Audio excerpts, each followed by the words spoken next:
Goal set करण खां पहिरियां चंद शयूं मां तव्हांखे ॿुधाईंदो वञा त जेकॾहिं तव्हांजी लाइफ में को विजन न आहे, को मक़सद न आहे, पोइ भली कुछ भी कयो, छा भी कयो, तव्हां अॻिते न वधी सघंदो।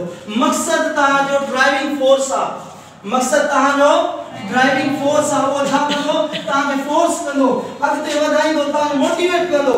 हाणे मिसाल तौरु हिते ई मिसाल ॾियां, हिकिड़ो हमरा आहे, उनखे लाहौर वञिणो आहे या इस्लामाबाद वञिणो आहे, उनजो 3 बजे कंहिंसां झड़ो थियो, 6 बजे फ्लाइट आहे उनजी, 3 बजे कंहिंसां झड़ो थियो अथसि, 6 बजे फ्लाइट आहे, उनखे उनखे वञिणो आहे सखर मां।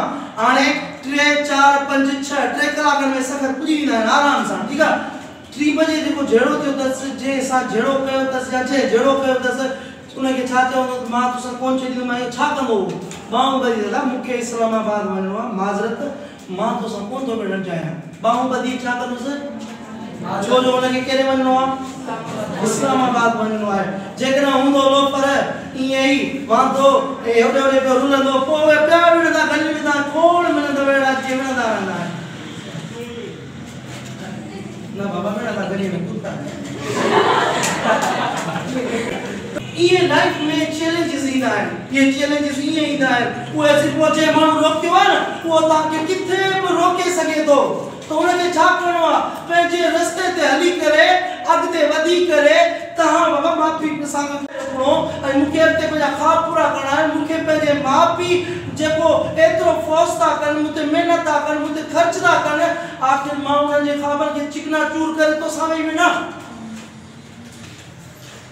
इहो सोचियो, तव्हांखे पंहिंजी लाइफ जो मक़सदु ठाहिणो आहे, गोल ठाहिणो आहे। मां छा विजन,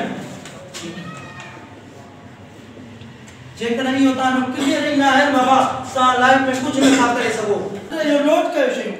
बिज़नेस एंड कैरियर गोल 3 ये घर वञी मां करां एक्टिविटी। टाइम थोरो आहे, जुमे जो ॾींहुं आहे, कॾहिं पियो त मौक़ो मिलियो त उहा तव्हांखे एक्टिविटी कराइबी। जी पहिरियों बिज़नेस एंड कैरियर जा 3 गोल घर वञी ज़रूर लिखो। बिज़नेस एंड कैरियर 3 गोल हुन जा लाज़मी मोस्ट इंपॉर्टेंट राइट नाउ जेके आहिनि। नंबर 1 बिज़नेस लिखियो, number 2 financial goals, number 3 family and relationship. Family घर वाला, उन जे बारे में तव्हांखे गोल लिखणा पवंदा। उन्हनि खे टाइम रिलेशनशिप छा? फ्रेंड्स, दोस्त, अहबाब, सोसाइटी में उथणो वेहणो आहे, वञणो आहे, माइटनि ॾे अचिणो आहे, ठीकु आहे। नंबर 3 गोल कहिड़ो? Family and. Number 4 health and fitness. ये 4 अहम गोल तो बाबा जिंदगी जा। ये वनी घर तव्हां नोट कजो त मूंखे इन्हनि चइनी ते कमु करिणो आहे।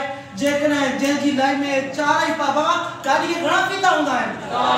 4 हूंदा आहिनि। हिकिड़ो कॾहिं चवंदो गाॾी हलंदी न हलंदी। असांजी ज़िंदगी बि आहे, असांखे कैरियर ठाहिणो आहे, फाइनेंशियल हालत सां अॻिते वधणो आहे, फैमिली खे गॾु वठी वञिणो आहे ऐं उन सां गॾोगॾु फिटनेस ते कमु करिणो आहे, हेल्थ ते कमु करिणो आहे, ठीकु आहे।